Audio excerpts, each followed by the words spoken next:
Hi, magandang gabi po sa inyong lahat for your third reading of the day today. Tingnan naman po natin kung ano po ang makikita natin sa third reading of the day using this ating Black Lover Oracle, no? Gusto ko po siyang gamitin ngayon. Ito pong ating Black Lover Oracle para naman po tingnan po natin kung ano po ang feelings ng person nyo right at this very moment. Ano naman po ang kanyang nararamdaman sa mga oras na ito. Tingnan po natin at silipin po natin kung ano naman po ang feelings niya sa inyo sa araw at oras na ito, no? Very powerful po yung ating first and second reading. So I do hope na mapanood nyo rin po ito pong ating third reading of the day today, no?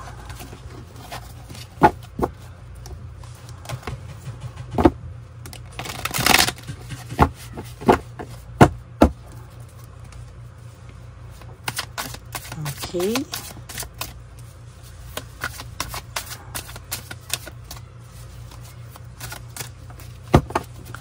Kamusta po ang araw nyo? I hope na naka-resonate po kayo sa ating first and second reading of the day bago po kayo tumalon dito po sa ating third reading of the day.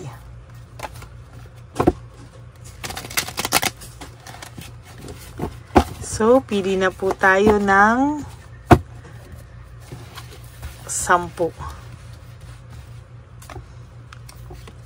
1, 2, 3, 4, 5, 6, 7, 8, 9, and 10. So we'll get another 10 cards. 1,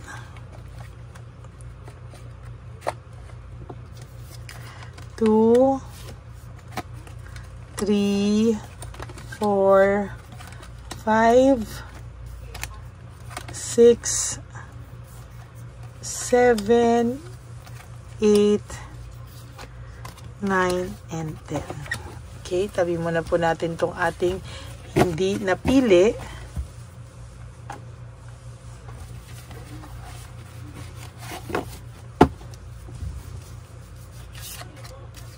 Yan.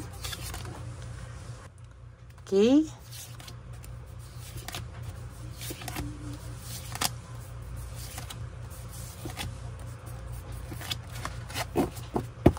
Itabi muna po natin to. At hanap po ako ng ating gamitin nating baraha right at this very moment. Ano kaya ang isang barahang gusto kong gamitin? Okay, we'll use this monology. Gamitin po natin itong ating monology. Tingnan po natin kung ano po ang makikita natin dito sa ating monology cards for you right at this very moment, no?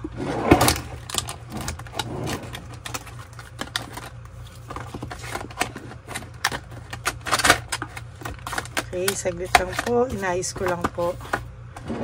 Okay. Tingnan po natin kung ano naman po ang makikita natin sa ating monology ngayong mga oras na ito. Ano po ang gusto niyang makita nyo, no? Huwag nyo pong skip to, ha? Kasi dito po tayo kumukuha ng energy sa inyong lahat, no?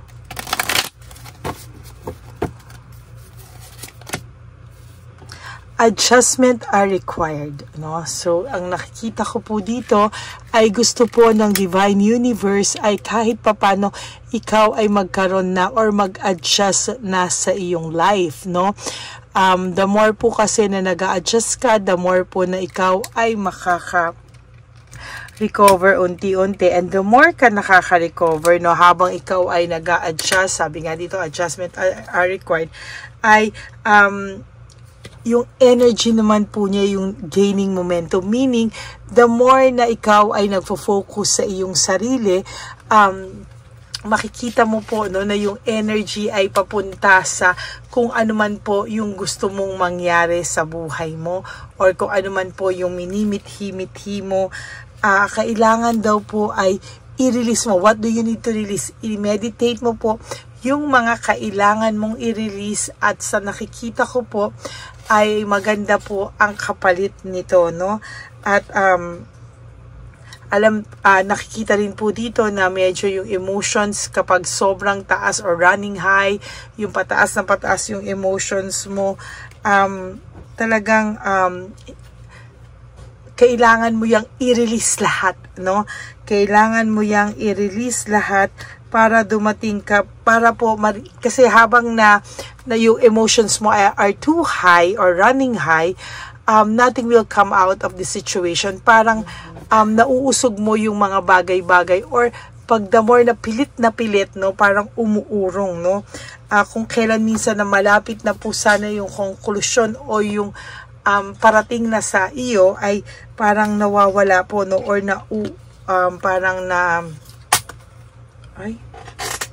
para po siyang nawawala, no? Para po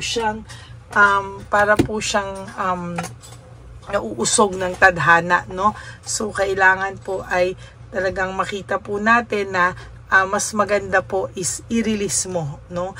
At wag ka pong mag-alalang wag ka pong matakot, kasi sa totoo lang po, no, unti-unti makikita ng mga tao or sitwasyon kung sino ka talaga or kung ano ka talaga, no? Sa nakikita ko ay maayos ka talaga, and sa nakikita ko, you have to step out of your comfort zone, ano? Kailangan magpunta ka din sa mga kumbaga, kailangan maghanap ka rin ng ibang mundo na mapapagkaabalahan mo po sa ngayon, para ikaw naman po ay mas lalo kang mag-heal, no? A time for healing, no? The more ito nire-release mo, the more kang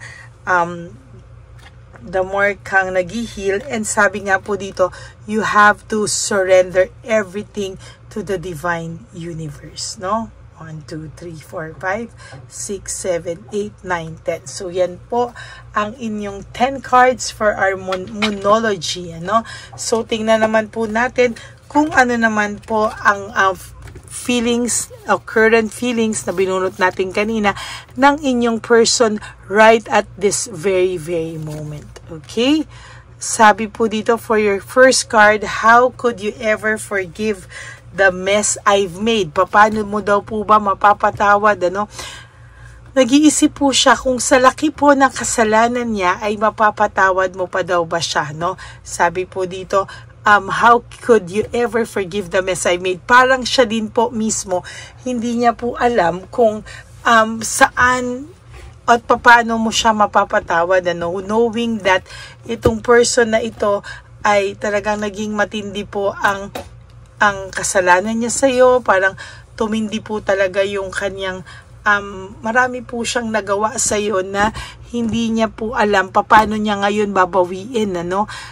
For the past siguro months, weeks, years, no, na nasaktan ka ng person na ito, hindi niya po alam ngayon kung paano kanya sisimulan at kung ano yung gagawin niya para siya ay mapatawad mo. So ano yung mga tactics na pwede niyang gawin para po siya ay mapatawad mo, kasi nakalagay dito, how could you ever forgive the mess I've made?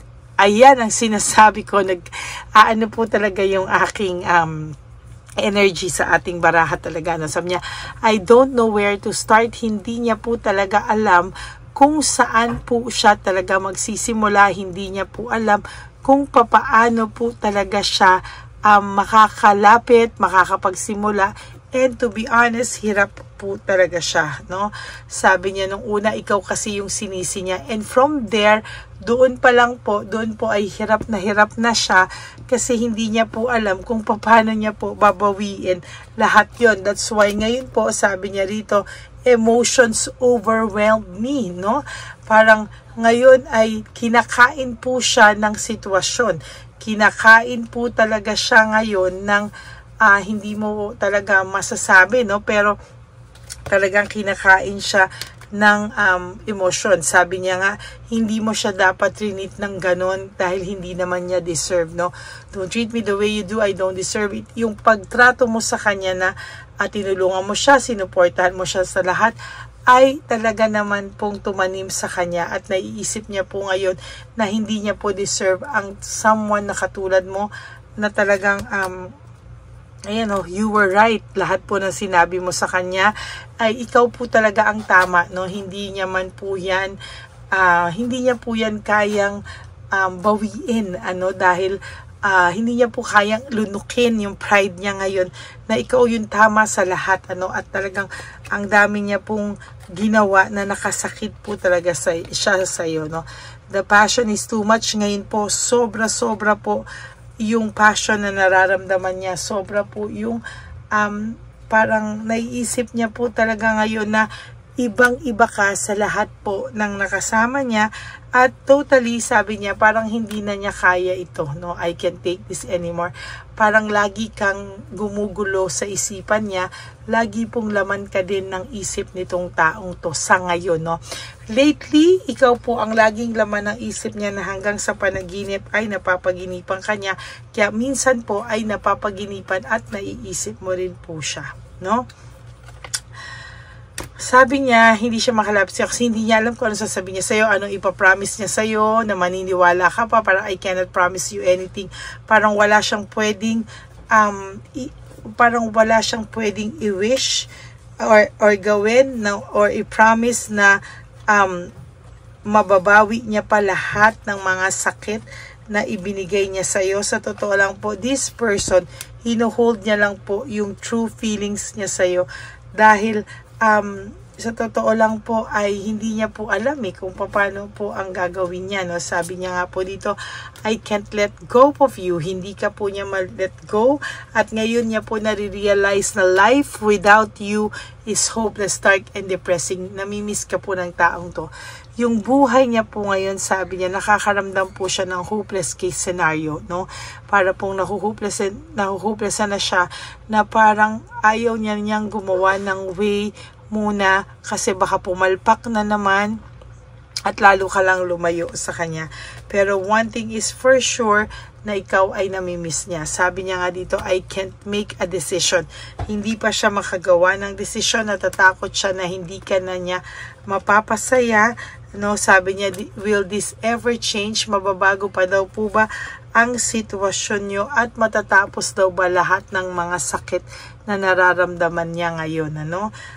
Talagang gusto man niya sabihin sa iyo what is the truth, gusto niya sabihin sa iyo na siya ang may kasalanan ng lahat, pero wala po, no? Hindi niya po yun magawa sa ngayon. Sabi niya, what do you see in me? Bakit mo daw siya minahal? Ang dami niya pong tanong sa isipan niya na kung bakit mo siya minahal, sa totoo lang, no? At hindi niya po alam dati kung paano i-handle yung pagmamahal mo kasi ang pakiramdam niya dati para siyang nasasakal na hindi niya maintindihan. Kaya ngayon pag naiisip niya po yung samahan niyo, parang ang daming painful memories na naibigay niya daw sa'yo, no? Parang ngayon niya naiisip na ang dami niya palang masasakit na nagawa sa iyo, marami pala po siyang mga binigay sa yung alaala na sobrang sakit, no? And to tell you honestly, hirap po itong taong ito, no? For your last card, sabi niya, my life is in a mess right now. Gusto man niyang sabihin sa yung totoo na ang buhay niya ngayon ay gulong-gulo, pero hindi niya po magawa. At sa nakikita ko po ay ang taong ito ay gusto rin sumuko na, no? Parang sige, kung saan ka na lang masaya, kung makakakita ka ng higit sa kanya, go na lang, no? Kasi parang kesa masaktan ka niya ulit, natatakot na rin siya masaktan ka, pero hindi niya rin po kinakayan, no? Deep inside this person, inamin na po niya sa sarili niya na mahal ka pa rin po talaga niya. It's just that natatakot lang po siyang masaktan ka ulit, no? Kumbaga sa sarili niya, inamin na niya na mahal ka niya, pero natatakot lang po siya na masaktan ka niya ulit. So, naduduwag po siyang lumapit sa iyo. That's it for your third reading for the day. I hope na naka-resonate kayo, and if you do, can you please give me a like and comment down below para naman po alam ko kung ano naman po ang mga emotions nyo right at this very moment. Okay? Maraming salamat po sa inyo, sa akin po mga ever solid, loyal, and faithful na Lady Elena family. I love you all from the bottom of my heart. At talagang para po sa inyo na mga gusto mag-donate at natatagalan pa po sa One Love a Day natin on July, ay pwede po kayong mag-donate dahil minsan-minsan po kami po ay pumupunta sa Home for the Aged, wherein nagtumutulong po kami, nagpapasaya din po kami ng mga matatanda doon. Magkaiba po yan no? Meron po kasing Home for the Aged, meron One Love a Day. Yung One Love a Day po natin ay mga street elderly kung saan ay kahit matanda na, minsan nagtatrabaho sila, nakatira sa kalye, at wala na rin pong pamilya. Ang difference naman po sa Home for the Aged, although sila po ay naaalagaan kahit paano doon, pero syempre kulang-kulang pa rin naman po yung mga stocks na nandun. And more than that, iniwanan din po sila ng kanilang mga anak, no? So, minsan pag pumupunta po kami sa Home for the Aged at umiiyak po sila, ay talaga naman pong nalulungkot po kami, at talagang kung minsan niyayakap ka at sasabihin na alam mo yun, yung sinasabi po nila na ba't ngayon mo lang ako dinalaw, ganyan. Nakakaawa po kasi minsan nakapapagkamalan po nilang ikaw yung anak nila, no? Nakakadurog po ng puso. Yan, no? So, yun po, no? For those of you naman po who would like to have a private reading with me, you can message me po at Lady Lee Elena. That's L-A-D-Y-L-Y Elena. Nasa dulo po yan ng ating video. Diyan nyo lang po ako makokontakt. That's my only official and legit FB and Messenger account. Maraming salamat po. And nilagay ko rin din po dyan yung ating, inuna ko pa po kaysa sa ating official and legit. Yung sa atin po ay nasa dulo. Yung fake account po ay nandyan po, no? After po nito, ipapakita ko po sa inyo yung fake account, fake name ng Lady Elena, na kung saan ay gumagamit po siya, ginagamit niya po tayo para po siya ay manloko ng ibang tao, no? So, please, bago po kayo mag-decide to have a private reading with me, you can message me po muna to hear my voice, no? Yun. So, maraming salamat po from the bottom of my heart. Okay, ano po ang lagi kong paalala sa inyo is just to live one day at a time. You do 3 things that will make you happy for today. Prioritize yourself, make yourself happy, and isipin niyo po na lagi yung greatest blessing natin is yung ating health, no? Na tayo ay maayos, walang sakit, at yung tayo po ay nagigising sa umaga. That is our greatest blessing of all for the day, no? Thank you, Lord, at ginising mo po kami. Parang ganyan po, no? So, yan po. Maraming salamat po sa inyong lahat.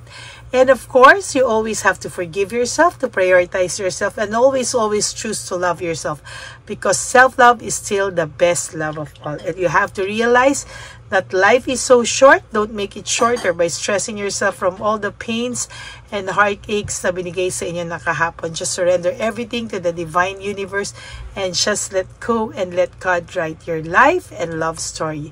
I will be back for another set of reading. Huwag po kayong malulungkot. Ako po ay magbabalik for another set of reading by tomorrow, no? So, yun po. Maraming salamat po sa inyong lahat, and I hope na panood nyo na po yung live bago po kayo pumunta dito sa ating third reading of the day. Okay, God bless you all, and I love you all from the bottom of my heart. Bye! May update po, may nagpanggap pong subscriber natin na siya po ay magpapahula sa fake na Lady Elena, kaya ayan, hinihingan po siya na $80, at ang cell po niya ay nabigay at nakuha. Ang pangalan niya po sa cell ay Julian Albert, no? Siya po ay may cell account din, kaya mag-iingat po kayo. Ayan po, no, kung sino man po yung scammer na Julian Albert na yan, no, iinsensuhan po natin yan para siya po ay makonsensya. Kung wala man po siyang konsensya, at least po bumalik sa kanya lahat po ng kanyang ginagawa, at maling-mali po yan, ano. Basahin niyo po lahat yan, makikita niyo po, ayan po ang cell number niya at Julian Albert na yan, ano, para po talagang mai-report din po natin yan na siya ay gumagamit ng cell account na Julian Albert.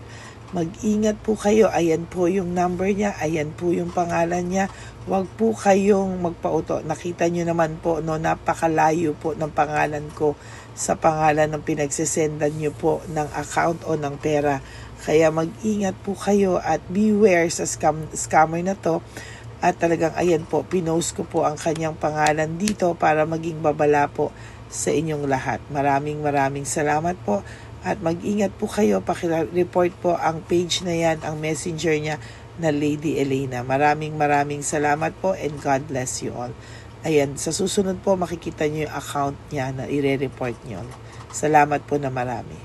Magandang gabi po ulit sa inyong lahat. Ako po ay muling nagpapaalala sa inyo na mayroon pong lumalabas sa FB at Messenger account na fake account po, no, nang hihingi po ng $25 through PayPal at hindi po yan totoo. Huwag po kayong maniwala dyan. At pag sinabi mo po na gusto ko pong marinig ang boses nyo or makita kayo, ang sasabihin po ay magbibigay kami ng link. Buksan mo yan at pagkatapos ay makikita mo ako. Huwag po kayong maniniwala dahil yan po ay hindi totoo. Yan po ay isang malaking scam na pag binuksan nyo po ay mahahack po lahat sa inyo. Mahahack po ang inyong mga personal details. Lahat ay mahahack. Ako po ay nalulungkot na ito po ay nangyari. Ngunit sa talagang may mga tao pong masasama at may mga tao po talagang hindi makatiis na hindi gumawa ng masama sa ibang tao. Pero maging aware po sana kayo, tulungan nyo po ako, i-report po natin yung fake na yan at sa FB para siya po ay mawala na at wala na po siyang mabiktima pa, no? Nandyan po lahat ng details at maraming salamat po sa inyong lahat. Maraming salamat po sa inyong lahat at mag-iingat po kayo.